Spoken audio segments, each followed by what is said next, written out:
बंदी छोड़ सतगुरु रामपाल जी परमेश्वर जी की जय हो। सभी भाई बहनों को पवन दास की तरफ से प्यार भरा सत साहिब। भाई और बहनों, आज 7 दिवसीय साध संगति का समापन है। आज हमारा ये 8वां वीडियो है और जब जब भूल पड़े पुस्तक के ऊपर आप जी ने जितने भी वीडियो देखे हैं, उम्मीद करता हूँ आप भाई बहनों को परम पूज्य परमेश्वर सतगुरु रामपाल जी के आशीर्वाद से बहुत कुछ भक्ति मार्ग पर आगे बढ़ने के लिए, अपनी मर्यादाओं को बनाए रखने के लिए समझ में आया होगा। अब ये इसका 8वां पार्ट है और 8वां जो पार्ट है वो विशेषकर मर्यादाओं को लेकर है। सबसे पहले परमात्मा ने जो खुला पाठ होता है, अखंड पाठ होता है, उसकी कुछ मर्यादाएं होती हैं। पाठ करते समय पाठी ने किन किन बातों का ध्यान रखना होता है, कैसी कैसी शुद्धता और स्वच्छता का ध्यान रखना होता है। हालांकि हमारे ये कोई विशेष काम की नहीं है, क्योंकि ना हम कोई पाठ करते हैं, ना हम पाठ करने के अधिकारी हैं, ना हमें गुरुदेव भगवान का आदेश प्राप्त है, इसलिए ये हमारे कोई विशेष काम की नहीं है। लेकिन एक चीज़ आप और हम भाई बहनों ने देखनी है। देखो, पाठ किया जाता है आदरणीय गरीबदास जी महाराज जी की वाणियों का, और भाई और बहनों, उसी आदरणीय गरीबदास जी महाराज जी की वाणियों से, सदग्रंथ साहिब से चुन चुन कर वाणियाँ सतगुरु रामपाल जी परमेश्वर जी ने आप और हमें तीनों समय की आरती के लिए एक नित्य नियम पुस्तक बना कर दी हैं। कहने का मतलब है, गरीबदास जी महाराज जी की वाणियों का जो 3 दिन का अखंड पाठ होता है, उस पाठ को करने में कितनी सावधानियां बरती जाती हैं, कितना ध्यान रखना पड़ता है हर बात का। तो आप और हम सभी भाई बहनों ने भी उन्हीं आदरणीय गरीबदास जी महाराज जी के सदग्रंथ साहिब से चुन चुन कर कबीर परमेश्वर सतगुरु रामपाल जी परमेश्वर जी के द्वारा निकाली गई वाणियाँ, जिनको नित्य नियम पुस्तक बनाकर आप और हमारे को नित्य नियम करने के लिए, रोजाना जिनका पाठ करने के लिए तीनों समय की आरती के रूप में दी गई है, आप और हम भाई बहनों ने भी उतनी ही सावधानी और स्वच्छता से उस नित्य नियम के गुटके को संभाल के रखना है। तीनों समय की आरती करते समय, उनका पाठ करते समय सावधानियां रखनी है, क्योंकि हम 13वें पंथ के पंथी हैं। परम पूज्य परमेश्वर सतगुरु रामपाल जी परमेश्वर जी के शिष्य और उनकी शिष्याएं हैं। आप और हमारे लिए वास्तव में यदि कोई ओरिजिनल सदग्रंथ साहिब है, तो पूज्य गुरुदेव जी के द्वारा तीनों समय की आरतियों का जो गुटका दिया गया है, जो छोटी सी भक्ति बोध पुस्तिका दी गई है, वो हमारे लिए वास्तव में सदग्रंथ साहिब है। यानी हमने कितनी सावधानी रखनी है, कितना महत्व देना है उस 3 समय की आरती के गुटके को और तीनों समय की आरतियों को। तो कुछ कुछ पॉइंट हम लेंगे इससे। खुले तथा अखंड पाठ की मर्यादा, गुरुदेव जी का आदेश, तो ये आप और हमारे लिए विशेष नहीं है, इसलिए हम केवल उसी बात को लेंगे जो हमारे लिए विशेष हो। इसमें 11 नंबर का पॉइंट है, जिसमें परमात्मा ने आदेश दिया है कि पाठी को सामान्य विधि से पाठ पढ़ना है। हनुमान चालीसा की तरह राग रूप में या अन्य बोली की लय में रामायण की तरह बिल्कुल नहीं पढ़ना है। जबकि आप और हम सभी भाई बहन अच्छे से जानते हैं कि सतगुरुदेव भगवान की आवाज़ में आदरणीय गरीबदास जी महाराज जी की वाणियाँ जो 50 घंटे की हैं, जो आप सभी भाई बहनों के घरों में पाठ रूप में चल रही हैं, और सतलोक आश्रम मैनेजमेंट हरियाणा के द्वारा गुरुदेव भगवान की आवाज़ में उन आश्रमों में पाठ शुरू करने से पहले जो भगत अपने मुंह से बोलकर पाठ किया करते थे 3 दिन का, तो आप और हमें अच्छे से पता है कि किस प्रकार से वो लय में गाया करते थे, राग में गाया करते थे, भजन की तरह उसका पाठ किया करते थे। वाणियाँ उन भक्तों की यूट्यूब पर बहुत ज़्यादा शेयर की जाती थी। तो अंतर्यामी परमात्मा ने देखा कि इनको तो पाठ करना भी ढंग से नहीं आता है, इसलिए परमात्मा ने 11 नंबर पॉइंट में उनको निर्देशित किया कि पाठी को सामान्य विधि से पाठ करना है, यानी नॉर्मल तरीके से उसको पढ़ना है, किसी भजन की तरह या लय में या हनुमान चालीसा की तरह या रामायण की तरह नहीं पढ़ना है। पाठी को सामान्य विधि से पाठ पढ़ना है, हनुमान चालीसा की तरह राग रूप में या अन्य बोली की लय में रामायण की तरह बिल्कुल भी नहीं पढ़ना है। और भी बहुत सारे पॉइंट हैं। पाठ जो भी करेगा उसके लिए क्या नियम है, जो माई बहन बेटी बिंदी लगाकर आती है वे पाठ पढ़ सकती हैं। काजल या अन्य श्रृंगार व चमकीले कपड़ों वाली, बालों को डाई करने वाले, लिपस्टिक लगाकर माई बहन बेटी या भगत पाठ पर नहीं बैठना है। यानी परमात्मा ने बिल्कुल निर्देशित कर दिया है इस अखंड पाठ के माध्यम से। आप और हम भाई बहनों को शिक्षा केवल ये लेनी है 17 नंबर पॉइंट से कि अब हम सत्सेवक जो तीनों समय का पाठ करते हैं अपने घर पर, नित्य नियम, असुर निकंदन रमैणी और संध्या आरती, तो भाई और बहनों आपका वो तीनों समय का नित्य पाठ, वो तीनों समय की आरतियाँ उसी समय परमात्मा के चरणों में समर्पित होंगी। उसी समय आपकी तीनों समय की पाठ की वाणियाँ सही मानी जाएंगी जब आप इन नियमों का पालन करेंगे। यानी सतगुरु रामपाल जी भगवान के भगत बनने के बाद में यदि आप भक्ति बोध पुस्तक को हाथ में लेके पाठ करते हैं तो ध्यान रखना, एक तो आपने काजल बिल्कुल भी नहीं लगाना है। अन्य श्रृंगार का मतलब है किसी भी प्रकार का सोना चांदी या आर्टिफिशियल का गहना आपने नहीं पहनना है। चमकीले कपड़े बिल्कुल भी नहीं पहनने हैं। बालों को डाई बिल्कुल भी नहीं करना है। लिपस्टिक लगाकर माई बहन बेटी या भगत पाठ पर नहीं बैठ सकते। तो ये कुछ नियम बता दिए परमात्मा ने। अगर आप इन मर्यादाओं को तोड़कर अपने घर पर तीनों समय का पाठ नित्य नियम की पुस्तक से करते हैं तो आपका पाठ सतगुरु रामपाल जी भगवान को समर्पित नहीं माना जाएगा। सिर पर छज्जेदार टोपी पहनकर पाठ नहीं पढ़ सकते। यानी कोई भी भाई बहन जो है तीनों समय का जो नित्य नियम जो करता है अपने घर पर या कहीं भी, उसको टोपी पहनकर पाठ नहीं करना है। टोपी मतलब जिसके आगे छज्जा होता है, टोपी जिसको हम कहते हैं कैप, वो पहनकर उसने पाठ नहीं करना है। केवल सामान्य टोपा या टोपी पहनकर पाठ पढ़ सकते हैं। जिस प्रकार से हम सत्सेवक भाई बहन सफ़ेद कलर का एक कपड़ा अपने सिर पर बांधकर तीनों समय का पाठ करते हैं, तो परमात्मा कहते हैं कि आप जी इस प्रकार से केवल सामान्य टोपा या टोपी पहनकर पाठ पढ़ सकते हैं। रुमाला पहनना आवश्यक नहीं है। आगे देखिए, चवर सेवा 24 घंटे करना अनिवार्य नहीं है, कभी भी बंद कर सकते हैं जब वो पाठ किया जाए।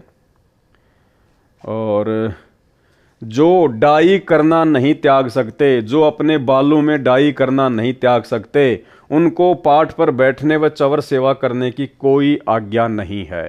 तो ध्यान रखना है हम सत्सेवक भाई बहनों ने, अपने बालों में डाई हमने बिल्कुल भी नहीं लगानी है, वरना आपका जो पाठ आपके घर पर चलता है वाणियाँ परमात्मा की, वो आपको संपूर्ण लाभ नहीं देंगी। कुछ बहनें या माताएं श्रृंगार लिपस्टिक लगाकर या काजल लगाकर आती हैं, उनको पाठ पर न बैठने दें। ये आदेश हैं गुरुदेव भगवान के। कुछ बहनें या माताएं श्रृंगार यानी सोने चांदी वगैरह पहन के आना, लिपस्टिक लगाना या काजल लगाकर आती हैं, उनको पाठ पर न बैठने दें, चवर सेवा भी न करने दें। ऐसी पाप आत्माओं को आश्रम में भी ना आने दो। नोट कर लो, ये सख्त आदेश है गुरुदेव के सतलोक आश्रम मैनेजमेंट हरियाणा को कि आश्रमों में जो पाठ चलता है उस पाठ में ऐसी पाप आत्माओं को तो एंट्री भी नहीं होनी चाहिए। लेकिन उसके बावजूद भी आपको सब पता है 90% हार श्रृंगार करने वाली माता बहनें ही सतलोक आश्रम मैनेजमेंट हरियाणा में उनके भंडारों में जाती हैं। इन लोगों को गुरुदेव भगवान के आदेश से कोई लेना देना नहीं है, इनको केवल ज्योति और पाठ का पैसा चाहिए। तो हम सत्सेवक भाई बहनों ने इस 25 नंबर के पॉइंट को आधार बनाकर अपने गुरुदेव के आदेश की पालना करनी है। हम सत्सेवक भाई बहनों ने ना कि 3 समय का पाठ करते समय, बल्कि अब हमने कभी भी अपने जीवन में इस प्रकार का आडंबर नहीं करना है। ना ये हार श्रृंगार करना है, ना कोई सोना चांदी पहनना है, ना लिपस्टिक लगाना है, ना काजल लगाना है। हमने किसी भी प्रकार का कोई भी आडंबर, जिस आडंबर से गुरुदेव भगवान बहुत नाराज होते हैं और उनके सख्त आदेश हैं, हमने अपने जीवन में इन आडंबरों को कोई जगह नहीं देनी है। तभी हमारा तीनों समय का पाठ जो है गुरुदेव भगवान के चरणों में समर्पित होगा। सतनाम प्राप्त को रोकना है। यदि आगे से ऐसा न करने का आश्वासन दे तो श्रृंगार उतार कर तथा काजल साफ करके आने दो। सारनाम प्राप्त को बिल्कुल कंसेशन नहीं है। सारनाम प्राप्त यदि सोना चांदी पहनेगा, हार श्रृंगार करेगा, काजल वगैरह लगाएगा, डाई लगाएगा, चमकीले भड़कीले कपड़े पहनेगा, तो परमात्मा कहते हैं उनको कोई छूट नहीं है, कोई कंसेशन नहीं है जिसको सारनाम प्राप्त है। काजल व श्रृंगार वाली तो चाहे कोई भी मंत्र प्राप्त है, पाठ पर नहीं बैठने देना है। तो हम सत्सेवकों ने भी ध्यान रखना है, कोई आडंबर हमने अपने घर पर नहीं करने हैं। भक्तजनों को निर्देश। अखंड पाठ में नियमों का पालन संबंधी जानकारी। यह अखंड पाठ हमारे भी कोई विशेष कोई काम का नहीं है। ये पाठ के दौरान सबसे अहम नियम, यानी सतलोक आश्रमों में जो पाठ प्रकाश होता है 3 दिन का, उसमें परमात्मा क्या कह रहे हैं? पाठ के दौरान सबसे अहम नियम, सबसे मुख्य नियम क्या है? नज़र नेक रखें, यानी आपको गंदी नज़र नहीं रखनी है। किसी भी माता बहन के ऊपर कोई गंदी नज़र नहीं रखनी है। मन में कोई दोष वगैरह नहीं होना चाहिए। नीयत साफ रखें, मन में दोष द्वेष न रखें, पक्षपात ना करें, परमात्मा से डरें, बहन बेटी माई को बुरी नज़र से न देखें, पाप को मन में जगह न दें। जबकि भाई और बहनों, ये सारे अवगुण सतलोक आश्रम मैनेजमेंट हरियाणा वालों में जो लोग पाठ प्रकाश पर बैठते हैं उनमें कूट कूट कर भरे हैं, कूट कूट कर। तो आपका पाठ करवाना उन आश्रमों में कितना लाभदायक है, कितना आपको पुण्य मिलेगा, ये आप जी भली भांति परमात्मा के द्वारा बताए गए इस नियम से समझ सकते हैं। पाठ के दौरान सबसे अहम नियम, तो आप और हमने, जो हम सत्सेवक हैं, हम जो अपने घर पर पाठ करते हैं तीनों समय का, नित्य नियम, असुर निकंदन रमैणी और संध्या आरती, तो परमात्मा कहते हैं पाठ के दौरान सबसे अहम नियम, नज़र नेक रखें, नीयत साफ रखें, मन में दोष द्वेष न रखें, पक्षपात न करें, परमात्मा से डरें, बहन बेटी माई को बुरी नज़र से न देखें, पाप को मन में जगह ना दें। तो सतलोक आश्रम मैनेजमेंट हरियाणा से जुड़े हुए भाई बहन जो उन आश्रमों में पाठ करवाते हैं, तो भाई आप जी भली भांति इन लोगों के आचार विचार व्यवहार से ये 80 पेज का लेटर पढ़ के आपने देख लिया होगा इन नियमों के ऊपर ये लोग कितने खरे उतर रहे हैं। तो आपका पाठ बिल्कुल भी आपको वो लाभ नहीं देगा जो लाभ आदरणीय गरीबदास जी महाराज जी की वाणियों से आपको मिलना चाहिए। जो सेवादार व पाठी इन नियमों को खंड करेगा, उसके द्वारा किया गया पाठ लाभ के स्थान पर हानि करेगा, उसे भी कष्ट उठाना पड़ेगा, पाठ करने वाले को भी कष्ट उठाना पड़ेगा, और जो पाठ करवा रहा है उसको भी लाभ की जगह क्या मिलेगा? हानि करेगा उसको, हानि। और यही कारण है पाठ करवाते करवाते, ज्योति करवाते करवाते भी सतलोक आश्रम मैनेजमेंट हरियाणा वाले परमात्मा से दूर होते जा रहे हैं। और भी कुछ इसके नियम हैं। उसके बाद ये भक्ति मर्यादाओं को लेकर परमात्मा ने यहाँ पे कुछ बातें लिखी हुई हैं, और परमात्मा यही चाहते हैं कि मर्यादाओं में भगत रहना सीख जाए, भगत मर्यादाओं को निभाना शुरू कर दे, क्योंकि मर्यादाओं के बिना भक्ति हमारी जो है फल ही नहीं सकती, हमारी भक्ति सफल हो ही नहीं सकती। गुरुदेव भगवान कहते हैं कि भक्ति चाहे थोड़ी कर लो, लेकिन मर्यादा आपने पूर्ण निभानी पड़ेगी। तो कुछ नियम हैं ये सतनाम प्राप्ति के बाद में जो परमात्मा ने हमें बताए हैं। तो एक बार हम सभी भगत भाई बहन नियमों को रिपीट करेंगे, क्योंकि ये लास्ट का पार्ट चल रहा है, इसमें विशेषकर नियमों को लेकर ही परमात्मा ने जानकारी दी है। नोट: सत्यनाम प्राप्ति के लिए तथा प्राप्त करने के बाद आवश्यक नियम, जिनमें से एक भी नियम खंड नहीं करना। यदि निम्न नियमों का पालन नहीं कर सकते तो सत्यनाम ना लें। स्पष्ट कर दिया गुरुदेव ने, यदि आप इन तमाम नियमों का पालन नहीं कर सकते हैं तो आप जी सतनाम ना लें। उपदेश प्राप्त पुण्य आत्माएं परमात्मा के मार्ग पर चलती हैं, वह परमात्मा प्राप्ति के लिए यात्रा प्रारंभ करती हैं। यात्री बहुत ही कम सामान लेकर यात्रा करता है, अधिक भार उठाकर यात्रा करना संभव नहीं होता। जो सांसारिक परंपराएं हैं वे व्यर्थ का भार हैं, जो भक्ति मार्ग में यात्रा में बाधक हैं। इसलिए इस भार से मुक्त होने के लिए निम्न नियमों का पालन करना अनिवार्य है। सबसे पहला नियम क्या बताया परमात्मा ने? किसी के पैर नहीं छूने और न ही दूसरे को छूने देना है। यदि अचानक या मना करने पर भी कोई पैर छू लेता है तो उस स्थिति में नामखंड नहीं होता। आपने किसी को बद्दुआ या आशीर्वाद नहीं देना है, न ही इच्छा करके किसी से आशीर्वाद लेना है। कोई आपके सिर पर आशीर्वाद के लिए हाथ रखे तो आपने मना करना है, फिर भी कोई हाथ रख देता है तो आपका उपदेश सुरक्षित है। यानी आपने जानबूझकर किसी से आशीर्वाद नहीं लेना है, अपने सिर पर हाथ नहीं रखवाना है। यदि फिर भी कोई जबरदस्ती रख देता है और आपके यदि अंदर से ऐसी कोई इच्छा नहीं है कि ये मुझे कोई आशीर्वाद दे, तो परमात्मा कहते हैं ऐसी स्थिति में फिर आपका नामखंड नहीं होता है। परंतु आपने आशीर्वाद व बद्दुआ बिल्कुल नहीं देनी है, क्योंकि आशीर्वाद देने से आपकी भक्ति कमाई नष्ट हो जाती है। जैसे एक पहिए की ट्यूब से दूसरे पहिए की ट्यूब में हवा डालने से आपकी गाड़ी खड़ी हो जाएगी, आपको हानि हो जाएगी। एक उपदेशी बहन ने अपने अनुपदेशी भाई को स्वस्थ होने का आशीर्वाद दे दिया। भाई तो स्वस्थ हो गया, परंतु बहन इतनी अस्वस्थ हुई कि 1 महीना अस्पताल में रही। पुनः उपदेश लिया, अपनी गलती की समायाचना करने पर ही वह स्वस्थ हो पाई। इसलिए सर्व से प्रार्थना है कि यह गलती ना करें।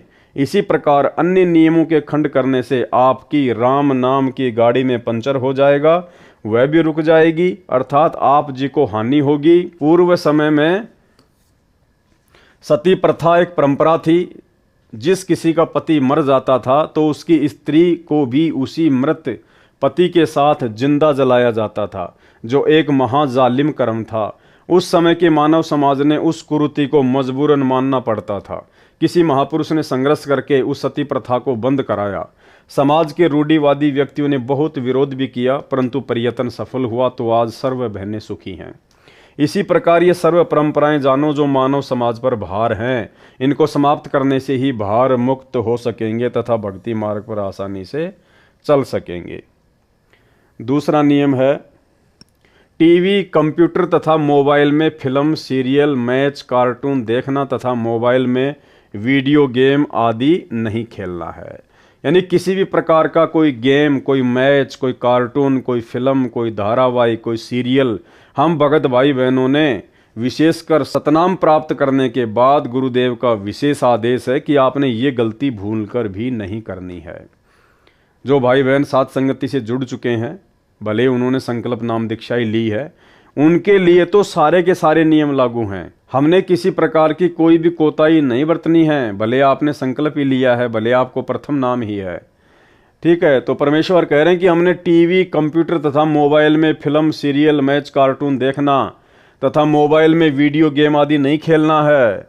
अब बताइए, इन आश्रमों में लोगों को नाम दीक्षा दिलाई जाती है, लोगों को सारे नियम समझाए जाते हैं। अब वो भगत भाई बहन जो उपदेश प्राप्त कर रहे हैं, जो सतनाम प्राप्त कर रहे हैं, वो कैसे इन नियमों का पालन करेंगे?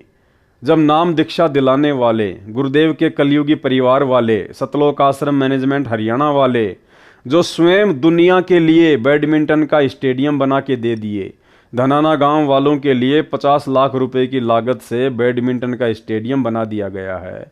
खुद गुरुजी का लड़का कबड्डी के मैच की टीम को 31,000 रुपए दे रहा है। तो बताइए भाई और बहनों, उन्हीं सतलोक आश्रम मैनेजमेंट वालों से उपदेश प्राप्त करने वाले भाई बहन आखिर कैसे गुरुदेव भगवान के इन नियमों का पालन करेंगे? लेकिन इन नियमों का पालन भाई और बहनों आप और हम सत्सेवकों ने विशेष तौर पर करना है, यदि भक्ति मार्ग पर सफल होना है तो। नंबर 3, किसी को दान बिना सिला कपड़ा, सीधा आदि नहीं देना है। देखो क्या कह रहे हैं परमात्मा, किसी को दान बिना सिला कपड़ा, सीधा नहीं देना है। सीधा का मतलब क्या होता है? सीधा का मतलब होता है आटा, चावल, दाल, चीनी, नमक, चाय पत्ती, साबुन, इसको कहते हैं सीधा सामान देना। जबकि आपने इसी पुस्तक में पीछे पढ़ा कि जब 2020 में कोरोना आया, उस समय मेरे विशेष सेवादारों ने, सतलोक आश्रम मैनेजमेंट हरियाणा वालों ने गांव-गांव में जाकर आटा, दाल, चीनी, चावल, साबुन, तेल, चाय पत्ती ये बांटा। तो भाई ये परमात्मा का नियम है, 3 नंबर नियम है कि जब हमें सतनाम प्राप्त हो जाता है तो हमने किसी भी भगत को सीधा सामान नहीं देना है, बिल्कुल भी बिना सिला हुआ कपड़ा भी किसी को दान में नहीं देना है, किसी को पहनने के लिए नहीं देना है। यदि किसी को आवश्यकता है तो आप जी अपने पहने हुए कपड़े उसको दे सकते हैं। आपने बिना सिले हुए तो कपड़े भी किसी को नहीं देने, अन्यथा वो उसको बेचकर उसके पैसे का दुरुपयोग कर सकता है। इतनी सावधानी हमने बरतनी है। तो परमेश्वर का स्पष्ट आदेश है, किसी को दान बिना सिला कपड़ा नहीं देना है, सीधा आदि नहीं देना है। सीधा आदि मतलब आपने किसी को भी खाने पीने का जो कच्चा सामान है वो नहीं देना है।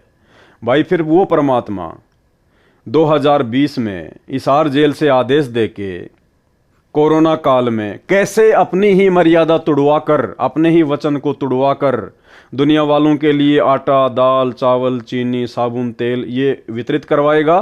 तो ये सारा का सारा मनमाना आचरण था सतलोक आश्रम मैनेजमेंट हरियाणा का।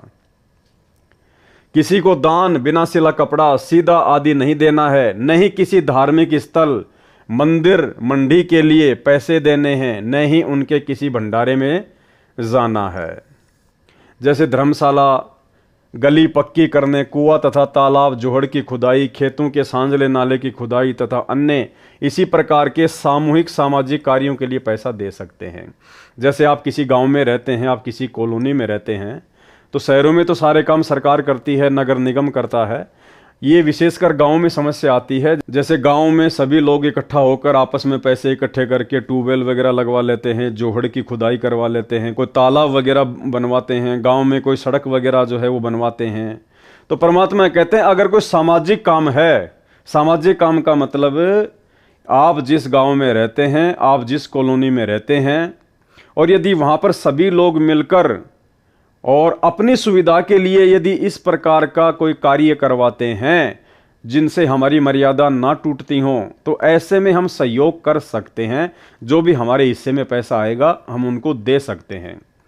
तो ये होता है सामाजिक काम।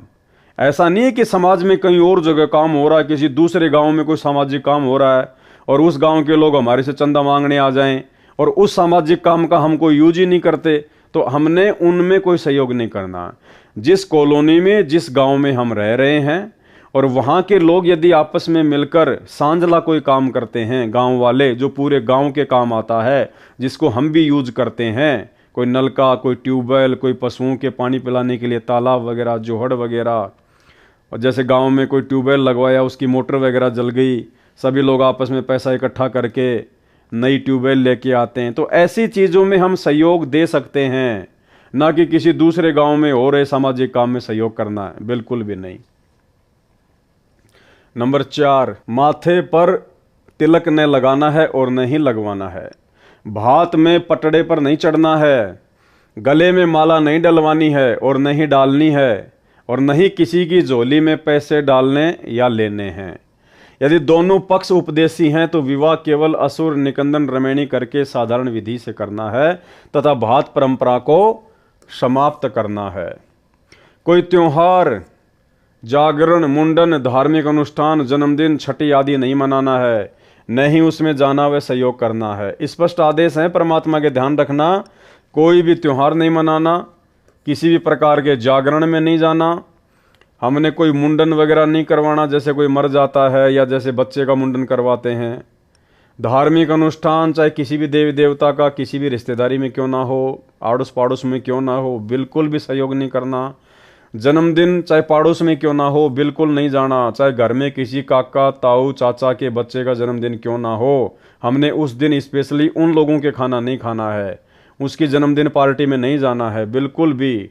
छठी, जैसे कोई बच्चा वगैरह हो जाता है, गांव वाले मिलके ताश वगैरह खेलते हैं, हमने वो भी नहीं मनानी है, आदि नहीं मनाना है, न ही उसमें जाना व सहयोग करना है। ध्यान रखना इन बातों का। नंबर 6, किसी को दुआ या बद्दुआ नहीं देनी है। नंबर 7, किसी को good morning, good afternoon, good evening, good night आदि शब्द नहीं बोलने हैं।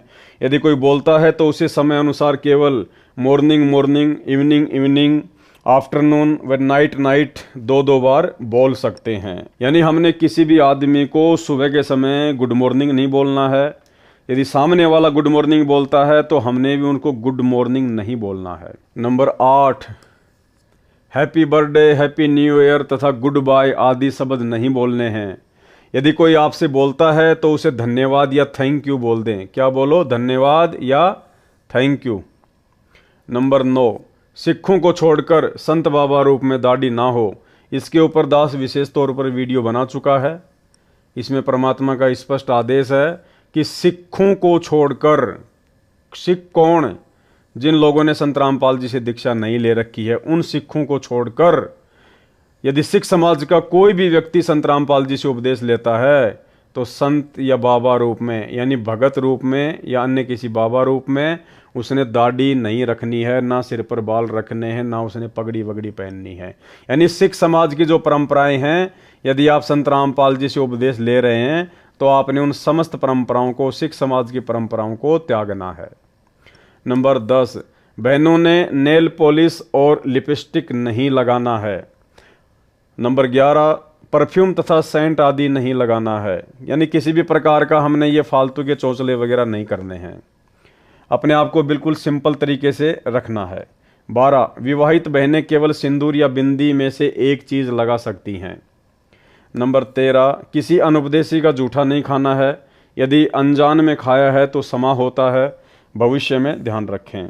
नंबर 14, हाथों पर मेहंदी नहीं लगानी है, किसी बीमारी के कारण लगा सकते हैं। हाथों में मेहंदी लगाने से नाम खंड होता है। सिर बालों में रंग, काली मेहंदी या डाई नहीं लगानी है। यदि आपको कोई प्रॉब्लम है, कोई दिक्कत है, डॉक्टर यदि आपको सर में मेहंदी लगाने की सलाह देता है ठंड के लिए, तो आप जी ठंड के लिए लगा सकती हैं। बाकी सफ़ेद बालों को काला करने के लिए या युवा दिखाई देने के लिए बिल्कुल भी हमने डाई का या मेहंदी का प्रयोग नहीं करना है। कहने का मतलब है साधु सोई जो सीधा चाल है, हमने किसी भी प्रकार का कोई आडंबर नहीं करना है। नंबर 15, शादी में जाते हैं तो पैसे, सगुन, वार फेरी, मुंह दिखाई पर पैसे नहीं देने हैं, यानी जो आडंबर लोग करते हैं वो हमने बिल्कुल भी नहीं करने हैं। विदाई के समय घर में नारियल नहीं फोड़ना है।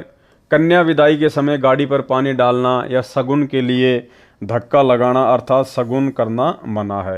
यानी जो भी आडंबर होते हैं परंपरागत शादी विवाह में, हमने बिल्कुल ध्यान भी नहीं देना उनकी तरफ, ना कोई सहयोग करना है। नंबर 16, किसी को किसी भी अवसर पर गिफ्ट देना मना है, यानी हमने कोई गिफ्ट वगैरह नहीं देना है। अगर कोई गिफ्ट दे तो कोशिश करनी है ना लो। अगर कोई पीछे से रख जाए या डाक या कोरियर द्वारा भेजे तो उसको रख लें। उनके उपलक्ष्य में कुछ रुपए दान आश्रम में कर दें। जब आपके गुरु आश्रम में हों उस समय कुछ रुपए, भाई क्या गिफ्ट लेके आया है, कितने रुपए का होगा, उसके उपलक्ष्य में कुछ रुपए आप जी अपने गुरुजी के हाथों में आश्रम में दान कर दें जब आपके गुरु आश्रम में हों।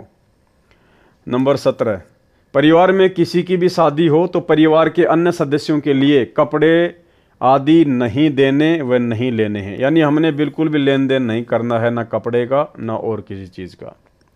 कन्यादान रूप में कपड़े, गहने आदि नहीं देने हैं।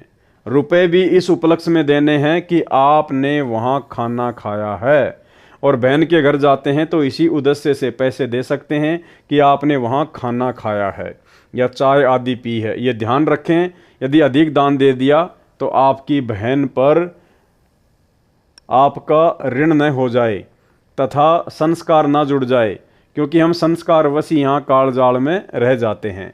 यदि आप पैसा देना चाहें और बहन न लेवे तो दोनों ही भार मुक्त हो जाते हैं।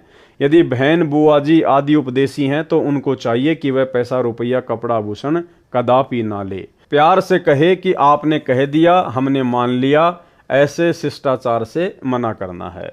19 नंबर, स्कूल में गायत्री मंत्र बोलते समय ओम शब्द नहीं बोलना है, क्योंकि जिसे गायत्री मंत्र कहते हैं यह यजुर्वेद के अध्याय 36 का मंत्र 3 है। मूल पाठ में ओम मंत्र नहीं है। जो गायत्री मंत्र बोला जाता है ओम भूर्भुवस्सुवः, तो गुरुदेव कह रहे हैं कि शुरुआत में उसमें ओम मंत्र नहीं है, वो यजुर्वेद अध्याय 36 का मंत्र 3 है। मूल पाठ में ओम मंत्र नहीं है। वेद परमात्मा की अनूठी देन है, इसमें वृद्धि या कटौती करना परमात्मा का अपमान है, लाभ के स्थान पर हानि ही होती है। इसलिए इस मंत्र के साथ ओम नहीं बोलना है। यजुर्वेद के अध्याय 36 मंत्र 3 अर्थात कथित गायत्री मंत्र मात्र परमात्मा की महिमा का एक मंत्र है। इसे पढ़ने से परमात्मा के गुणों का ज्ञान होता है। जैसे बिजली की महिमा कहीं लिखी हो तो उसको कविता बनाकर गाते रहने से बिजली के गुणों का ज्ञान तो हो जाता है, परंतु बिजली का लाभ नहीं मिल सकता। लाभ तो बिजली का कनेक्शन लेने से ही मिलेगा। इसी प्रकार यजुर्वेद अध्याय 36 मंत्र 3 जिसको गायत्री मंत्र बताकर जाप करने को कहते हैं वह व्यर्थ है, क्योंकि यह मंत्र तो परमात्मा की महिमा का ज्ञान कराता है, परमेश्वर के गुणों अर्थात लाभ को बताता है। वह लाभ अधिकारी संत से सत्यनाम व सारनाम की दीक्षा प्राप्त करके अर्थात कनेक्शन लेकर ही प्राप्त हो सकते हैं। यजुर्वेद अध्याय 36 मंत्र 3 अर्थात गायत्री मंत्र की आवृत्ति करने से नहीं, फिर भी कोई अज्ञानी व्यक्ति विद्यार्थियों को विवश करे तो ओम शब्द का उच्चारण न करें। स्कूल में यदि आपके बच्चों को गायत्री मंत्र बोलने के लिए विवश किया जाता है तो अपने बच्चों को बता दें कि बेटा शुरू में ओम मत बोलना, बाकी आगे का मंत्र बोल लिया कर। गायत्री मंत्र का भूर्भुवस्व से ही उच्चारण प्रारंभ करें। ओम एक अक्षर को न लगाएं। अध्यापकों को चाहिए कि यजुर्वेद अध्याय 36 मंत्र 3 की अपेक्षा संत गरीबदास जी महाराज जी की वाणी से मंगलाचरण विद्यार्थियों से बुलवाएं। गायत्री मंत्र से कई गुना लाभ होता है, परंतु सतनाम तथा सारनाम बिना सब व्यर्थ है। नंबर 20, मुर्दे के अंतिम संस्कार में लकड़ी डाल सकते हैं, कंधे पर या अन्य साधन द्वारा शव को ले जा सकते हैं। 21, मुर्दे पर एक से अधिक कफन नहीं डालना है। यदि आपसे पहले किसी ने कफन डाल रखा है तो आपने कफन नहीं डालना है, क्योंकि कफन केवल एक ही होता है। अगर पहले कफन डाल रखा है फिर किसी ने एक से अधिक ज़्यादा कफन डाला है तो नाम खंड होता है। नंबर 22, शादी में खाना खा सकते हैं, ये मानकर पैसे दे सकते हैं कि आपने यहाँ भोजन खाया है। नंबर 23, यदि दोनों पक्ष उपदेशी हैं तो पीलिया देना, छुचक देना बंद करना है। एक पक्ष अनुपदेशी है तो केवल 2-2 जोड़ी कपड़े केवल जच्चा व बच्चे को देने हैं। नंबर 24, नौकरी पर ऑफिस में जब कोई रिटायर होता है तो ऑफिस में सभी आपस में पैसे इकट्ठे करके उसे गिफ्ट तथा पार्टी देते हैं। ऐसा कर सकते हैं, इसमें थोड़ा बहुत दे सकते हैं, लेकिन उपदेशी ने कतई नहीं लेना है। 25, घर में जब बहन आती है तो उसे कपड़े व पैसे नहीं देने हैं। अगर बहन या बेटी अनुपदेशी है तो बहुत कम 1 या 2 जोड़ी कपड़े दे सकते हैं। बच्चों के लिए खाने पीने का सामान भी दे सकते हैं। और अगर जब बहन के घर जाते हैं तो साथ में बच्चों के लिए फल मिठाई आदि लेकर जा सकते हैं। 26, स्कूल में विदाई पार्टी के समय बच्चे पैसे दे सकते हैं। 27, यदि गौशाला की कमेटी रजिस्टर्ड है तो रुपए दे सकते हैं। यदि रजिस्टर्ड नहीं है तो चारा आदि दे सकते हैं। 28, शादी की मिठाई कोई घर में लेकर आए तो और कुछ शादी के नाम के कार्ड के साथ मिठाई लाते हैं तो हृदय से मना करें। फिर भी कोई रख जाए तो खा सकते हैं। उसके बदले में कुछ रुपए आश्रम में दान कर दें, आप पर भार नहीं रहेगा। उपदेशी भगत ने समाज में किसी के विवाह में भी भोजन खा रखा है, उसके लिए विवाह के दिन से कुछ दिन बाद मिठाई व भोजन करवा सकते हैं। यह छूट केवल एक बार है, आगे से विवाह में मिठाई बनाने की परंपरा बंद है। सामान्य भोजन बनाएं। नंबर 29, भगत भाई आपस में उधार सामान एक दूसरे से ले सकते हैं, और अगर आपस में एक दूसरे के घर आते जाते हैं तो बच्चों के लिए खाने पीने का सामान ले जा सकते हैं। नंबर 30, भाई या बहन की आर्थिक स्थिति कमजोर हो तो आर्थिक या अन्य मदद उधार रूप में कर सकते हैं। बहन को चाहिए कि उस पैसे को लौटाएं जिससे उस पर भार नहीं बनेगा। यदि बहन या भाई धन लौटाने में असमर्थ है तो भाई कभी बहन पर तथा बहन भाई पर पैसे लौटाने का दबाव ना बनाए। 31, लड़की की शादी में माता पिता अपनी लड़की को 4 जोड़ी कपड़े दे सकते हैं, पैसे नहीं। अगर लड़के की शादी में लड़की वाले बगैर नाम वाले हैं और वो अगर ज़बरदस्ती अपनी लड़की को कुछ देना चाहें तो इसी प्रकार लड़की की शादी में लड़के वाले अनुपदेशी कुछ मांग करें तो स्पष्ट मना कर दें, बिल्कुल नहीं लेना देना है। 32, जिन लड़कियों का विवाह होता है वे जिन कपड़ों को पहनकर विवाह मंडप अर्थात रमेणी में बैठे उन्हीं कपड़ों में अपनी ससुराल जाए, अन्य पोशाक न बदले। किन्हीं परिस्थितियों में बदलनी पड़े, जैसे मिट्टी लग जाए, गीली हो जाए या अन्य कारण से खराब हो जाए तो बदल सकते हैं, अन्यथा नहीं। सुनने में आया है कि कुछ बहनें रमेणी में विवाह के समय सामान्य पोशाक पहनती हैं, बाद में तड़क भड़क वाली पोशाक पहनकर ससुराल जाती हैं। वह मर्यादाओं के विरुद्ध है। विवाह के समय जैसी भी नई या पुरानी पोशाक पहन रखी है उसी को पहनकर ससुराल में जाएं, अन्य या उपरोक्त परिस्थितियों में पोशाक बदली जा सकती है। नंबर 33, आपके द्वार पर कोई भिक्षुक आता है या कहीं बाजार में आपसे कोई भिक्षा मांगता है तो उसे पैसे ना दें, खाना खिला दें। यदि उसको वस्त्र की आवश्यकता है तो वस्त्र बिना सिला न दें, पुराना या नया सिला हुआ कपड़ा दें। कंबल चादर भी पुराना दें, नहीं तो अधिकतर भिक्षुक शराबी कबाबी हैं, नए कपड़ों को बेचकर शराब आदि नशीली वस्तुओं का प्रयोग करते हैं, वह दोष दान करने वाले को भी लगेगा। एक श्रद्धालु ने कहा कि यह अच्छा सा नहीं लगता कि भिक्षुक को रुपए न दें, आत्मा नहीं मानती। उसके लिए उत्तर, एक उदाहरण यह है कि एक भद्र पुरुष ने एक भिखारी को 100 रुपये की भिक्षा दी। पहले वह भिक्षुक पाव शराब पीता था, अपनी पत्नी व परिवार को परेशान करता था। उस दिन 100 रुपये प्राप्त होने के कारण उस भिखारी ने आधा बोतल शराब पी ली। शराब के नशे में अपनी पत्नी को पीट डाला। उस भिखारी की पत्नी ने बच्चों समेत आत्महत्या कर ली। उस जेंटलमैन के 100 रुपए के दान ने एक परिवार को उजाड़ दिया। इसका दोष दानकर्ता को है। गीता में लिखा है कि कुपात्र को किया दान लाभ के स्थान पर हानि ही करता है। कबीर परमेश्वर जी भी कहते हैं, गुरु बिन माला फेरते, गुरु बिन देते दान, गुरु बिन दोनों निष्फल है, चाहे पूछो वेद पुराण। नंबर 34, किसी भी नियम के खंडित हो जाने पर आपको परमेश्वर जी से मिलने वाला लाभ बंद हो जाएगा। जैसे बिजली का कनेक्शन कट जाने पर सर्व लाभ बंद हो जाते हैं, जो कार्य बिजली से होने थे वे रुक जाते हैं। इसी प्रकार परमात्मा की शक्ति से जो आपको तथा आपके परिवार को लाभ मिलना था वह रुक जाता है। एक बहन ने बताया कि उसके पति ने दीक्षा भी ले रखी है, किसी भी नियम का पालन नहीं करता। इसी प्रकार एक भगत ने अपनी पत्नी की शिकायत की, उसके विषय में यह जाने कि उनका नाम खंडित हो चुका है। ऐसे व्यक्तियों का कोई भयंकर पाप कर्म है। नाम खंडित होने पर वह पाप कर्म अपना प्रभाव करके हानि करेगा। जब तक मर्यादा में रहकर भक्ति करते हैं तो वह पाप कर्म हानि नहीं कर सकता। एक बहन ने ऐसे ही नाम खंडित कर रखा था। कुछ वर्षों के बाद उसकी जीभ में कैंसर का रोग हो गया। उस बहन से पूछा कि अब क्या आपको टीवी देखना, लिपस्टिक लगाना अच्छा लगता है? उसने रोते हुए कहा, नहीं। इसी प्रकार परिवार व शरीर में हानि से बचने के लिए तथा परमात्मा से लाभ प्राप्त करके मोक्ष प्राप्ति के लिए मर्यादा में रहें, अन्यथा पाप कर्म आपको नुकसान कर देगा। इसलिए सर्व पुण्यात्माओं से पुनः निवेदन है कि सर्व नियमों का विधिवत पालन करके मानव जीवन को सफल बनाएं तथा पूर्ण मोक्ष प्राप्त करके सदा सुखी बने। ये ध्यान रखना भाई और बहनों, आगे काम आएगा। यानी सतगुरु रामपाल जी भगवान हमें जो उनके आध्यात्मिक नियम हैं, जो भक्ति के नियम हैं, परमात्मा ने 34-35 नियम हमारे को बता दिए। इनमें कोई छूट नहीं है, कोई कंसेशन नहीं है। और स्पष्ट तौर पर परमात्मा कह रहे हैं कि इसलिए सर्व पुण्यात्माओं से पुनः निवेदन है कि सर्व नियमों का विधिवत पालन करके मानव जीवन को सफल बनाएं तथा पूर्ण मोक्ष प्राप्त करके सदा सुखी बने, सतलोक में निवास करें। यानी नियमों में कोई छूट किसी भी प्रकार की किसी के लिए भी नहीं होगी। जो विद्यार्थी शिक्षा समय में मौज मस्ती करते हैं वे शिक्षा से वंचित रह जाते हैं, आजीवन कष्ट उठाते हैं। जो शिक्षा के समय में मौज मस्ती न करके लगन से शिक्षा पूरी कर जाते हैं तो उनको विद्यालय में किए प्रयत्न का फल बाहर क्षेत्र में नौकरी द्वारा प्राप्त होता है। इसी प्रकार सर्व मानव परमात्मा प्राप्ति के विद्यालय में विद्यार्थी यानी भगत हैं। जो भगत मौज मस्ती करते हैं, भक्ति तथा नियमों का पालन न करके अन्य प्राणियों के शरीरों में घोर कष्ट उठाएंगे। जो लगन के साथ मर्यादा में रहकर परमेश्वर कबीर जी की भक्ति साधना जगत गुरु संत रामपाल जी महाराज से प्राप्त करके आजीवन करते रहेंगे, उनको सतलोक में सर्व सुविधाएं प्राप्त होंगी। वहाँ वृद्ध अवस्था नहीं है, मृत्यु भी नहीं होती, ऐसा ही जीवन है। नर नारी व परिवार है, वह कभी मृत्यु को प्राप्त नहीं होता। इसलिए सत्य भक्ति करके अपना जीवन सफल बनाएं।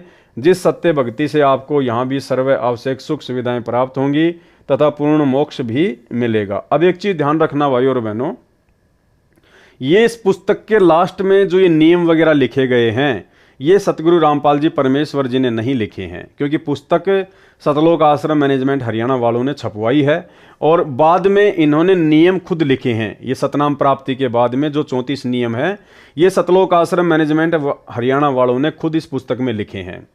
और नियम वही हैं जो सतगुरु रामपाल जी भगवान हमें देते हैं, यानी कोई छूट नहीं किसी भी प्रकार की। तो पहले तो इन लोगों ने ये 34-35 नियम लिख दिए सारे के सारे। अब उसके बाद में ये क्या लिख रहे हैं? विशेष छूट, समाज में स्थान बनाने के लिए विशेष छूट दी जाती है। संत रामपाल दास का निवेदन दिनांक 17 फरवरी 2018 से लागू। अब ध्यान रखना भाई और बहनों, ऊपर परमात्मा ने हमारे को सतनाम के 34 नियम बता दिए। उसमें परमात्मा कह रहे हैं कि इन नियमों का यदि आप विधिवत पालन करोगे, यानी प्रत्येक नियम का पालन करोगे तो ही आपका जन्म मरण का रोग कटेगा, आपको परमात्मा से मिलने वाला लाभ मिलेगा, अन्यथा नहीं मिलेगा। अब फिर वो परमात्मा समाज में विशेष स्थान बनाने के लिए कैसे छूट देगा नियमों में? ये देखिए इसी पुस्तक में लिखा हुआ ये विशेष छूट समाज में स्थान बनाने के लिए। अरे हमने अभी भी समाज वालों से ही भाईचारा निभाना है क्या? इतना ज्ञान समझा दिया, 30 साल कम नहीं होती है। गधे को गीता पढ़ाओ वो भी बैकुंठ जाने को तैयार हो जाए। अब 30 साल बाद में संत रामपाल जी नियमों में छूट देंगे और वो भी समाज में स्थान बनाने के लिए। अब 30 साल बाद भी भक्तों को समाज में स्थान चाहिए क्या? तो ये सतलोक आश्रम मैनेजमेंट हरियाणा का काल प्रेरणा से मनमाना आचरण है संगत को भक्ति मर्यादाओं से नीचे गिराने के लिए। क्योंकि दो ही शक्ति हैं, दयाल और काल। दयाल ने 28 साल से ज्ञान दिया, नियम बताए, कोई छूट नहीं दी। और काल सतलोक आश्रम मैनेजमेंट हरियाणा वालों में कुप्रेरणा करके, क्योंकि भक्ति का आधार है नियम मर्यादा।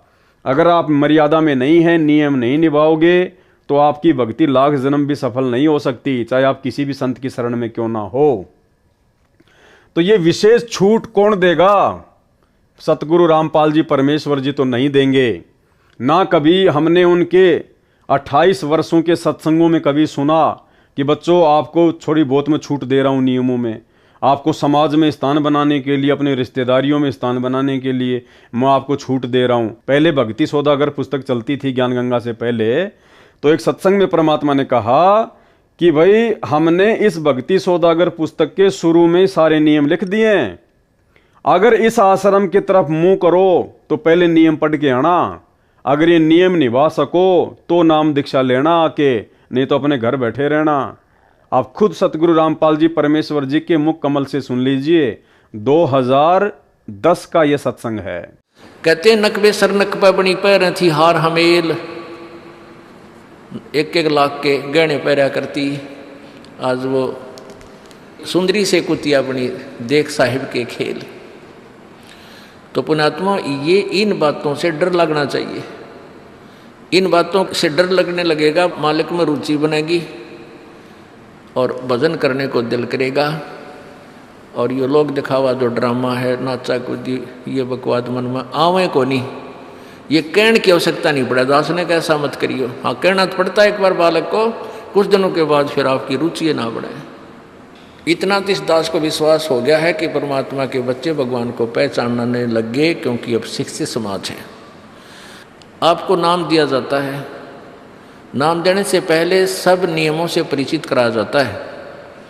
और हमने ये पुस्तक बनाई है भक्ति सौदागर को संदेश, इसके प्रथम अध्याय में ही हमने नियमों का पूरा विस्तार से विवरण दिया है कि कोई भी पुण्यात्मा इस आश्रम की तरफ आएगा तो पहले तैयार होकर आवे।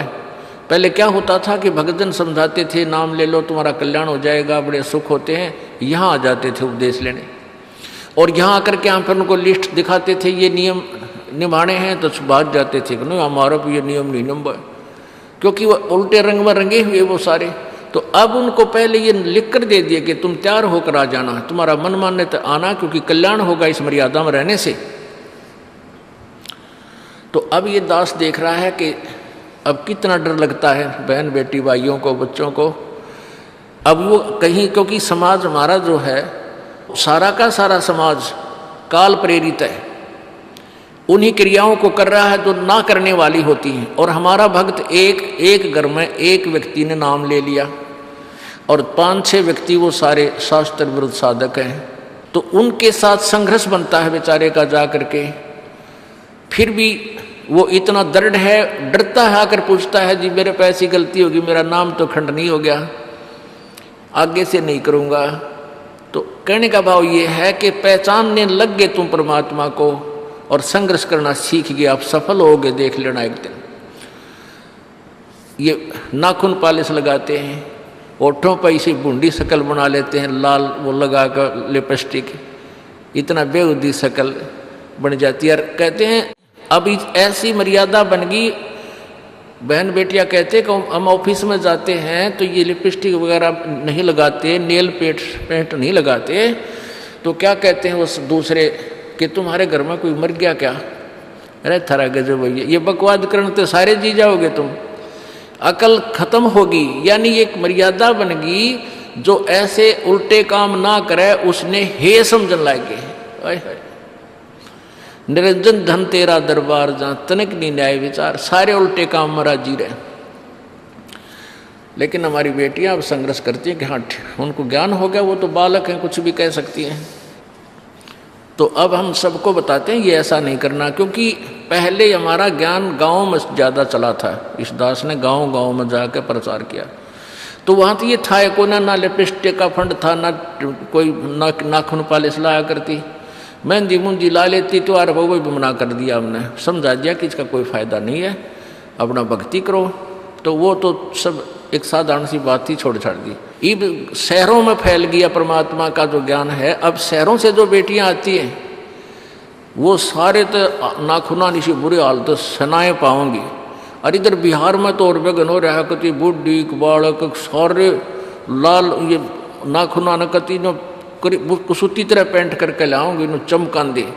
अब इनको समझाना पड़ता है कि ये नहीं करोगे तो मान जाते हैं कि नहीं आगे नहीं करेंगे हम, क्योंकि इनकी आवश्यकता भी क्या है। भगवान ने तो कितने सुंदर नाखून पहले बना के दे रखे, इन पर क्या फायदा और बकवाद करने की। तो मालिक ने जो अंग दे रखे हैं वो बहुत अच्छे बना के दे रखे हैं। इसमें हमको फेरबदल करें ये हमारी वो लोग दिखावा मेकअप है, इसकी हमें आवश्यकता नहीं। अब तो हम आपको बता रहे हैं, समझा रहे हैं पहली बार, फिर आप पे सियाने हो जाओगे, आपकी अब पर रुचि ना करे। जैसे नानक साहब कहते हैं, ना जाने काल की कर डारे किस विध डल जा पास आवे, जिना के सरते मौत खड़क दी नानू के डांस आवे। अब प्रसंग था कि साध मिले साड़ी शादी होंगी और विछड़ जा दिलगिरी वे, अख दे नानक सुनो जहाना ये मुश्किल हाल फकीरी वे। अब बताओ भाई और बहनों, इस वीडियो को सुनने के बाद में क्या आप ये यकीन करेंगे कि ये विशेष छूट समाज में स्थान बनाने के लिए सतगुरु रामपाल जी परमेश्वर जी ने दी होगी? जिस परमेश्वर ने 2010 में ही कह दिया था कि अगर इन नियमों को निभा सको तो नाम दीक्षा लेने के लिए आना, इस आश्रम की तरफ मुंह करना, तो फिर कैसे आज वो परमात्मा समाज में स्थान बनाने के लिए हमें छूट देगा? भाड़ में जाओ ये समाज। मीराबाई ने क्या कहा था, भाई कोई गुंडी को चाहे बूंदी कहो मेरी सुरत राम में लागी। लोक लाज मर्याद जगत की तिनकियों जो तोड़ बगावे, जब कोई राम भगत गति पावे। और परमात्मा कहते हैं लोक लाज ना कीजिए, निर्भय हो रहिए, जय मन चावे राम को तो दासा तन धरिए। तो फिर वो परमात्मा कैसे समाज में स्थान बनाने के लिए छूट देगा? और कौन है वो मंदबुद्धि भगत, कौन है वो महाअज्ञानी भगत जिसको समाज में विशेष स्थान की चाहत है? तो ये सारा का सारा काल का षड्यंत्र है। सतगुरु रामपाल जी भगवान की इन्होंने यहां पर मोहर लगा दी, जबकि गुरुदेव भगवान ने तो इस पुस्तक के 71 पेज पर ही अपना संदेशा समाप्त कर दिया। लास्ट में 2 लेटर लिख के सतलोक आश्रम मैनेजमेंट हरियाणा वालों के लिए, उसके बाद में सारे नियम वगैरह सतलोक आश्रम वालों ने खुद लिखे हैं। तो ये हमारे पूज्य गुरुदेव सतगुरु रामपाल जी परमात्मा का आदेश बिल्कुल भी नहीं हो सकता। हमारे परमात्मा ने कभी भी अपने नियमों में किसी को कोई छूट नहीं दी है। जब परमात्मा ने भक्ति की शुरुआत में किसी को छूट नहीं दी तो आज तो 28 साल हो गए, कैसे छूट देगा परमात्मा?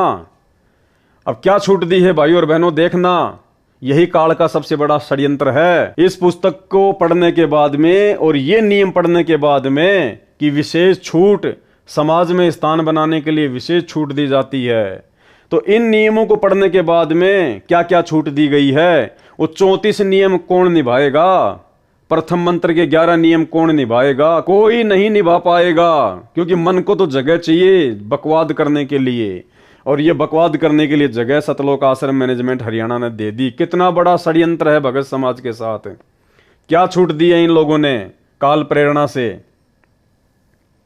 नंबर 1, लड़की की बिना नाम वाले परिवार में शादी होती है और ससुराल वाले आन उपासना के लिए, किसके लिए? देवी देवताओं की पूजा के लिए, आन उपासना के लिए। यदि किसी बहन बेटी की जगत वालों में शादी होती है, किसी भगत की उपदेशी बेटी की यदि जगत वालों में शादी होती है और ससुराल वाले यदि आन उपासना के लिए मजबूर करते हैं, जैसे उनके देवी धाम पर उनके साथ जाने के लिए, वहां पर धोख लगाने के लिए यानी दंडोत करने के लिए उन देव देवताओं को कहते हैं, तो उपदेशी बेटी उनके साथ सैर सपाटा जानकर चली जाए। ये लो जी छूट दे दी कि वो उपदेशी बेटी उनके साथ में सैर सपाटा समझकर चली जाए, जैसा वे कहें करती रहें। देवताओं को भोग लगाओ, हाँ जी लगा दो। देवताओं को दंडवत करो, हाँ जी कर दिया। देवताओं को ये नारियल चढ़ाओ, हाँ जी चढ़ा दिया, क्योंकि छूट दे दी। जैसा वे कहें करती रहें, परंतु मंत्र अपना जाप करती रहें। मतलब मेरे को कोई कहे कि तूने शराब पीनी है और मैं शराब पीता रहूं और मंत्र अपना जाप करता रहूं, तो क्या हो जाएगा काम मेरा? देखो कैसी बेहुद्दी बातें लिखी हुई हैं। ये गुरुदेव भगवान के आदेश हो सकते हैं क्या? परमात्मा काल की गोद में बैठाएगा अपने बच्चों को? क्या कह रहे हैं? आन उपासना के लिए अगर मजबूर करते हैं तो करो। अरे गुरुदेव क्या कहते हैं कि 100 वर्ष सतगुरु की पूजा और एक दिन आन उपासी, वो अपराधी आत्मा फिर पड़े काल की फांसी। तो ये काल की फांसी में डाला जा रहा है भक्तों को। कितना बड़ा धोखा किया जा रहा है, कितना बड़ा षड्यंत्र काल का। उपदेशी बेटी उनके साथ सैर सपाटा जानकर चली जाए, जैसा वे कहें करती रहें, परंतु मंत्र अपना जाप करती रहें। यदि वहां कोई तिलक लगाता है तो लगवा लें, तुरंत उतार दें। अगर कोई आपके माथे पर तिलक लगाता है तो कह रहे हैं लगवा लो और उसके बाद तुरंत उतार दो। यानी कोई शराब पीता तो पी लो, तुरंत बाथरूम करके आ जाओ, काम खत्म। यदि हाथ के नाला धागा बांधता है तो बंधवा लो और बाद में तोड़ के फेंक दो। दारू पी लो और बाद में बोतल को तोड़ के फेंक दो। ये है इनके कहने का मतलब। तो ये है नंबर 1 टोटल काल का षड्यंत्र, भक्तों की मर्यादा तुड़वाने का षड्यंत्र। इसलिए दास कह रहा है भाई और बहनों, सतलोक आश्रम मैनेजमेंट हरियाणा पूरी तरह से काल का मुख्य एजेंट है धरती पर। पूरी तरह से काल प्रेरित है भक्तों को बर्बाद करने के लिए, भक्तों की भक्ति का सत्यानाश करवाने के लिए काल ने इन लोगों को स्पेशली नीचे उतार रखा है संत रामपाल जी के पंथ में। तो अब आप खुद विचार कर लेना इस 1 नंबर के घटिया नियम को पढ़कर। नंबर 2 क्या छूट दी है? यदि किसी त्योहार पर भोजन बनाने के लिए कहें तो बना दें, उसे खा भी लें, परंतु भोग वाला ना खाएं। यदि भोग लगाकर सब भोजन में मिलाते हैं तो उसे ना खाएं, अपना भोजन अलग निकालें या भिन्न बना लें। नंबर 3, भात के समय यदि किसी उपदेशी को जाना पड़े तो पटड़े पर चढ़ने से बचें। यदि मजबूरी है तो कोई बात नहीं। जबकि सतनाम के नियम में गुरुजी स्पष्ट कह रहे हैं कि आपने भात में पटड़े पर नहीं चढ़ना है, तिलक नहीं लगवाना है, माला नहीं डलवानी है। और यहां क्या छूट दे दी गई? भात के समय यदि किसी उपदेशी को जाना पड़े तो पटड़े पर चढ़ने से बचें। यदि मजबूरी है तो कोई बात नहीं। ये लो जी, अब बताओ, नहीं करना है और कर भी लो, नहीं करना है और कर भी लो, फिर वो 34 नियमों का मतलब क्या रह गया? उन 34 नियमों में तो स्पष्ट रूप से मना कर दिया गया और यहां छूट दे दी गई, तो फिर वो 34 नियमों का मतलब क्या रह गया फिर? नंबर 4, यदि कोई माला डालता है तो उसे हाथ में पकड़ लें, यदि डाल दी जाए तो तुरंत निकाल लें। नंबर 5, यदि किसी अधिकारी या राजपद प्राप्त भगत को कोई उद्घाटन रस्म करनी पड़े तो अनिच्छा से एक ड्रामा समझकर करें। नंबर 6, यदि सरकारी कर्मचारी या अधिकारी का या प्राइवेट नौकर को या पुत्र वधू या पत्नी को निषेध वस्तु लेने के लिए आदेश होता है तो बचें। निषेध वस्तु यानी शराब, मांस, बीड़ी, गुटखा। किन किन को? यदि सरकारी कर्मचारी, कोई सरकारी नौकरी करता हो, कोई चपड़ासी हो, कोई बाबू हो या कोई और कोई नौकर हो, अधिकारी का या प्राइवेट नौकर को या पुत्र वधू व पत्नी को निषेध वस्तु लेने के लिए आदेश होता है तो बचें। यदि मजबूरी है तो ला सकता है। देखो, अगर आपके घर में आपका ससुर अनुपदेशी है और आप उसकी जो है पुत्र वधू हैं, और आपका ससुर या आपका जो पति है वो शराबी है, वो आपको अगर शराब लाने के लिए कहे, आपका बाप अनुपदेशी आपको कहे कि बेटा जा दारू की बोतल लेके आ, नहीं तो घर में नहीं रहने दूंगा, तो क्या कह रहे हैं सतलोक आश्रम मैनेजमेंट हरियाणा वाले? यदि मजबूरी हो तो ला सकता है, जैसे शराब, सिगरेट लाने, मांस बनाने, फौज में या होटल में या कहीं नौकर को व विवाहित बहनों को सास ससुर पति आदि आदेश दें तो मजबूरी मानकर दुखी मन से परमात्मा से क्षमा मांग कर करें। भाई मर्यादा रह आ गई। आप जहां नौकरी कर रहे हैं वो भी शराब ला के दे सकते हैं, बीड़ी ला के दे सकते हैं, मांस बना के दे सकते हैं। आपके घर में आपका पति, आपका ससुर अनुपदेशी है, आपको मांस बनाने के लिए कहता है बना दो, शराब लाने के लिए कहता है ला दो, उसका पैक बनाने के लिए कहता तो उसका पैक बना दो, गुटखा बीड़ी लाने के लिए गए तो ला दो। अरे फिर मर्यादा रह कहां गई भाई? क्या मतलब फिर भक्ति का? फिर क्यों नियम दिए संत रामपाल जी ने? क्यों इतना वो प्रयत्न कर रहे हैं 30 साल से? अगर ये सारे कुक्रम करने हैं तो फिर नियम देने की जरूरत क्या पड़ गई थी गुरु जी को? तो ये सारा का सारा आपकी आंखों के सामने भाई और बहनों, कितना बड़ा षड्यंत्र इस 80 पेज के लेटर में आप भाई बहनों की मर्यादा तुड़वाने के लिए। यानी परमात्मा ने जो कहना था इस 80 पेज के लेटर में पिछले 7 वीडियो में आप भाई बहनों को अच्छे से समझवा दिया। उसके बाद देखो लास्ट में काल का षड्यंत्र, यानी कोई 5 किलो देसी घी का हलवा बनाए और उसमें फिर 1 मुट्ठी बालू रेत की डाल दे। वो काम सतलोक आश्रम मैनेजमेंट हरियाणा ने ये विशेष छूट दे के नियमों में बाद में कर दिया। क्या आपने कभी अपने गुरुदेव के मुख से सुना, किसी भी सत्संग में सुना कि बच्चों आपको नियमों में छूट दी जा रही है? तो देख लो आपकी आंखों के सामने है भाई और बहनों। यानी आप बीड़ी भी ला सकते हैं, सिगरेट भी ला सकते हैं, मांस भी पका सकते हैं, देवी देवताओं को धोख लगा सकते हैं, भोग लगा सकते हैं, कोई नियम मर्यादा नहीं है, कुछ भी कर सकते हैं आप, जैसे दूसरे पंथों में चलता है वो काम हो गया। इसलिए दास कह रहा है इन आश्रमों में केवल इन लोगों को पैसा चाहिए ज्योति पाठ का, भगत जाओ भाड़ में, भक्ति जाओ भाड़ में, मर्यादा जाओ भाड़ में। ये हैं काल के एजेंट। एक बार दोबारा पढ़ लो। यदि सरकारी कर्मचारी या अधिकारी का या प्राइवेट नौकर को या पुत्र वधू व पत्नी को निषेध वस्तु लेने के लिए आदेश होता है तो बचें। यदि मजबूरी हो तो ला सकता है, जैसे शराब, सिगरेट लाने, मांस बनाने, फौज में या होटल में या कहीं नौकरों को, विवाहित बहनों को सास ससुर पति आदि आदेश दें तो मजबूरी मानकर दुखी मन से परमात्मा से क्षमा मांगकर करें। कुछ दिन में परमात्मा अड़चन समाप्त कर देगा।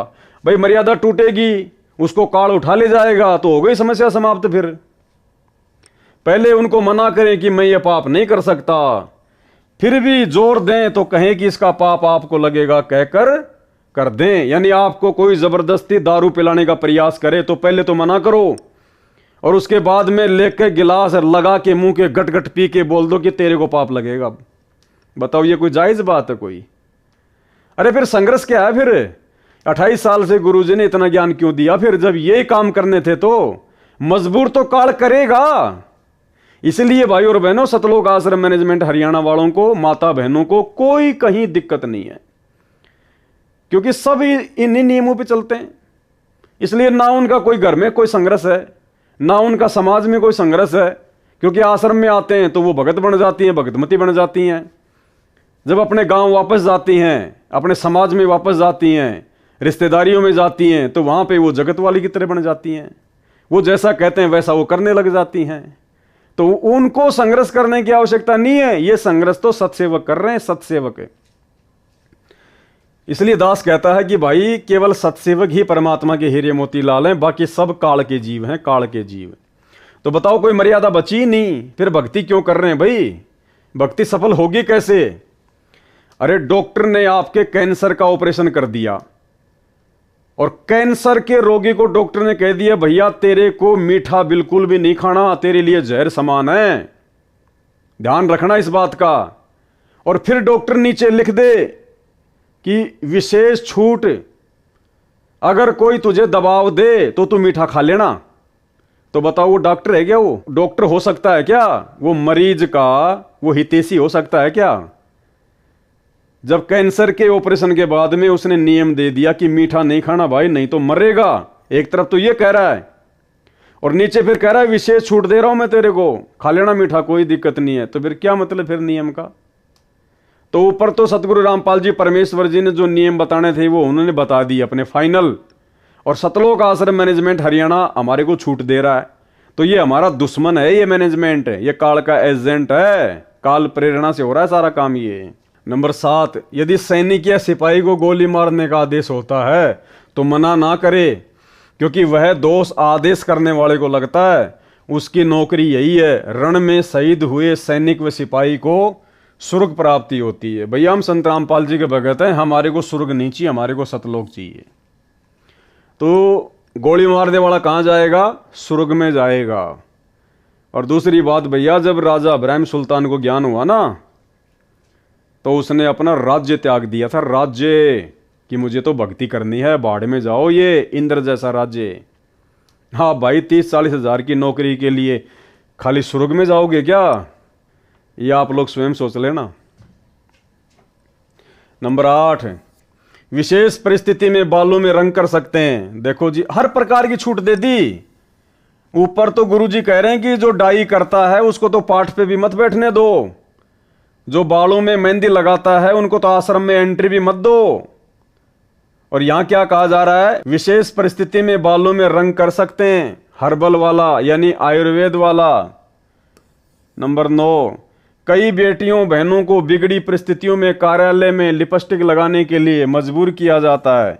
उनके लिए छूट दी जाती है कि कार्यालय में जाते समय लगा लें, पहन लें तथा छुट्टी के बाद तुरंत उतार दें। कोशिश करें न लगाएं तो अच्छा है, यह स्वास्थ्य के लिए भी हानिकारक है।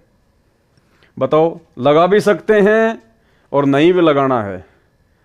और ये ऑफिस में, कार्यालयों में काम करने वाली बहन बेटियों के लिए जो उपदेशी हैं, उसी सत्संग में सतगुरु रामपाल जी भगवान ने कह रखा है कि हमारी बेटियां संघर्ष करती हैं।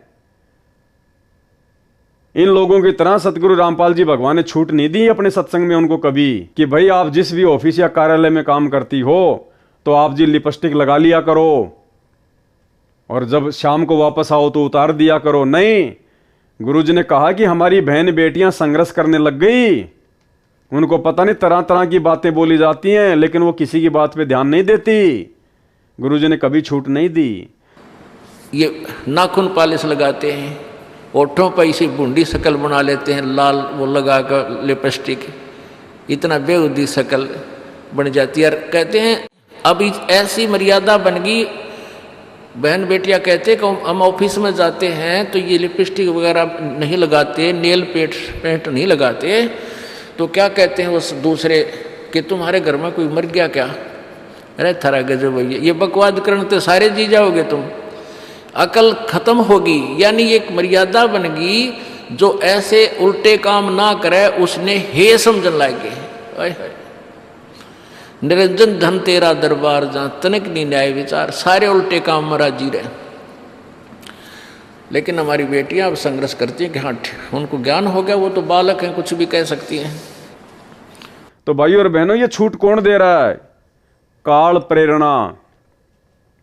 यही तो है खेल सारा का सारा यहां पे, दयाल का और काल का। तो समझो भाइयों और बहनों इस पूरे के पूरे काल चक्कर को। देखो, परमात्मा ने कोई कसर नहीं छोड़ी हमारे को 30 साल से अनमोल भक्ति ज्ञान देने में। आज जेल में बैठ के भी परमात्मा हर पल हमारे को मर्यादाओं का ही पाठ पढ़ा रहा है। बार बार हिसार जेल से जो विशेष संदेश आ रहे हैं, परमात्मा मर्यादाओं को लेकर ही हमारे को सख्त कर रहा है कि बच्चों, अगर मर्यादा नहीं है तो चाहे आपको सार नाम मिल जाए, चाहे सार शब्द मिल जाए, चाहे प्रथम नाम मिल जाए, आपकी भक्ति कभी सफल हो ही नहीं सकती। और मर्यादाओं में कोई कंसेशन नहीं है, कोई छूट नहीं है। तो ये छूट कौन दे रहा है? सतलोक आश्रम मैनेजमेंट हरियाणा। तो सतलोक आश्रम मैनेजमेंट हरियाणा आपका दोस्त है, आपका दुश्मन है? तो भाई और बहनों, विचार कर लेना, बाद में ये मौका नहीं मिलेगा। थोड़ा सा समय बचा है आप और हमारे पास में भगत बनने का। बाद में सर पर हाथ रख के रोओगे, कुछ भी हाथ नहीं लगेगा। ये वर्तमान में इतना संघर्ष परमात्मा जो अपने दासों को निमित्त बनाकर करवा रहे हैं, भाई अगर समझदार हो तो विचार कर लेना, बाद में कुछ हाथ नहीं लगेगा। तो अब ज़्यादा मैं कुछ कहूँगा नहीं, क्योंकि जो भी कुछ आप लोगों ने इस 80 पेज के लेटर में देखा, सुना, पढ़ा, समझदार को तो वही पर्याप्त है। बाकी मूर्खों के आगे कितना ही चिल्लाते रहो, कितना ही भौंकते रहो। जो अपने गुरुदेव भगवान के 30 साल के इतने सत्संग करने के बाद भी, उनके इतने प्रयत्नों के बाद भी नहीं समझे और उसी सतलोक आश्रम मैनेजमेंट हरियाणा रूपी गंदगी में सड़ रहे हैं, वो भाई मुझ पवन दास के ज़्यादा उपदेश देने से क्या समझेंगे? तो जो समझदार थे वो तो समझ चुके हैं, क्योंकि परमात्मा कहते हैं ज्ञान का और गाम का तो चमकासा ही होता है, बाकी भैंस के आगे कितनी बीन बजा लो कोई असर नहीं पड़ना है। तो हम सत्सेवक भाई बहनों ने सतर्क हो जाना चाहिए हर प्रकार से। आप लोगों के मन में किसी भी प्रकार की कोई शंका, कोई डाउट नहीं होना चाहिए कि वास्तव में साध संगतियाँ परमात्मा का विशेष मिशन है। साध संगतियों से जुड़े रहकर और पूर्णतया मर्यादा में रहकर भक्ति करने से ही हम गुरुदेव के दिल में विशेष जगह बना पाएंगे, सतलोक के लिए अधिकारी बन पाएंगे। अन्यथा इस प्रकार की ड्रामेबाजी, नियमों में छूट, दुनिया भर की अड़ंगेबाजी जो 2014 के बाद सतलोक आश्रम मैनेजमेंट हरियाणा स्वयं भी करता है और संगत से भी करवा रहा है, भाई इस प्रकार की बकवादों से परमात्मा नहीं मिलेगा, असंख्य जन्म नहीं मिल सकता। तो आज की वीडियो में केवल इतना ही। 80 पेज का लेटर कंप्लीट हुआ। परमात्मा जी का विशेष तौर पर हम धन्यवाद करेंगे कि परमेश्वर ने हम सबको धैर्य दिया, सद्बुद्धि दी परमात्मा ने, जो उनके आशीर्वाद से ये 8 पार्ट कंप्लीट हो पाए। और आगे उम्मीद करेंगे, प्रार्थना करते हैं कि परमेश्वर हमें थोड़ी बहुत सेवा इसी प्रकार से ज्ञान आधार से एक दूसरे भगत भाई बहनों के साथ साथ संगति की देते रहें, ताकि हमारा विश्वास दृढ़ रहे और गुरुदेव भगवान के हिसार जेल से बाहर आने तक हम लोग भक्ति पर जीवित रह सकें। तो सभी भाई बहन सतगुरु रामपाल जी भगवान का धन्यवाद करें, सभी भाई बहन परमात्मा का जयकारा करें। बंदी छोड़ सतगुरु रामपाल जी परमेश्वर जी की जय हो।